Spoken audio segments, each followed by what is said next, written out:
Tangled Up in Blue, how to play it, how I like to add a little stuff on the way I play it. Anyways, it's going to be doing a lot of this. Right? So how to do that, it's pretty easy. It's almost like your C chord shape, right? They're going to be calling this the A chord. So the B string is the 5th fret, and then the G string is the 6th fret, and then the D string is going to be the 7th fret, and you're going to strum from the A string down, and keep the same shape, and just go down 2 frets, and that's going to be your G. It's going to still have the A over the top. So that is the first couple chords of the lines, right? After a few times of that, go to a D. The way I mostly play it is the D bar chord. It's going to go back to that, and then the D again. Then you're going to be climbing up. So it's going to be a D to an E to F sharp minor, back to an A to a D. It's going to repeat that. E, F sharp minor again, A to a D. And the second time through, it's going to go up even higher. The way I play it, to an E. Tangled up in blue. Alright, so if we rewind that again, just a little bit slower. So we already know we have our D bar chord, so the way I play it, I just move that up 2 frets, and that's going to be your E bar chord. Now to move it up even more to your F sharp minor bar chord is again going to be 2 frets right here. Then I do a little triad shape to get this A chord. So it's going to be the first 3 strings like a D shape, right? Then I like to do our mini bar chord, as I like to call it, for this D right here on the 10th fret. And then if we were to move up to that E, it's just 2 frets again. Sometimes it might be a little bit hard to get up there with a small acoustic guitar, because after the 12th fret it gets kind of jumbled up a little bit, but I'm sure you can handle it.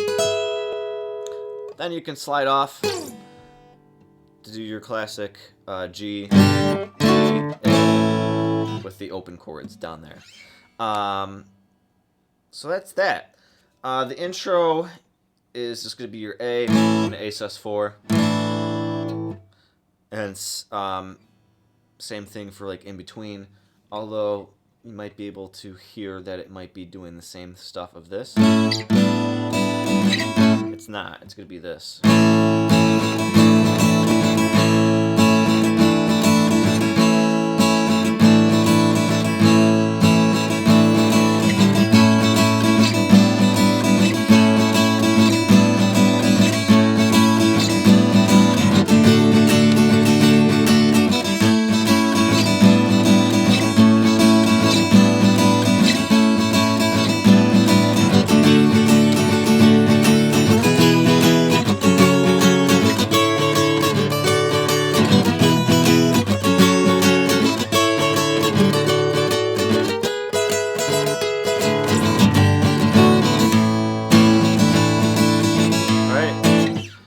And that's pretty much the whole song, right? It's just a revolving door if you want to keep climbing up that way. I mean, if not, you can just go to your other bar chords down here for your F sharp minor, and then continue to do your open chords of this E and this D and whatever you want.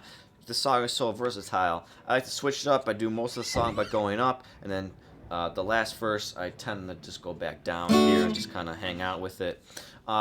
The harmonica, unfortunately, the harmonica I have doesn't really vibe up well to the song. It's in the key of A, same as the song. And in the very beginning of the harmonica part, you kind of can't hear him that well. And then he just kind of hangs up very high, very, very high. There's a small pocket on this harmonica that I could kind of match up with it. But unfortunately, he's using a harmonica that I can't really match up with the one I have.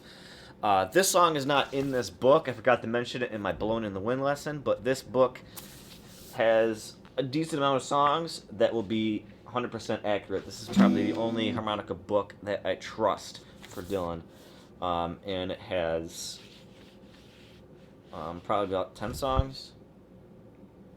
The Harp Styles of Bob Dylan by Amy Appleby. So, check that out. And this is it for the lesson. More Dylan, let me know, but I'll just do it without you guys anyways. So.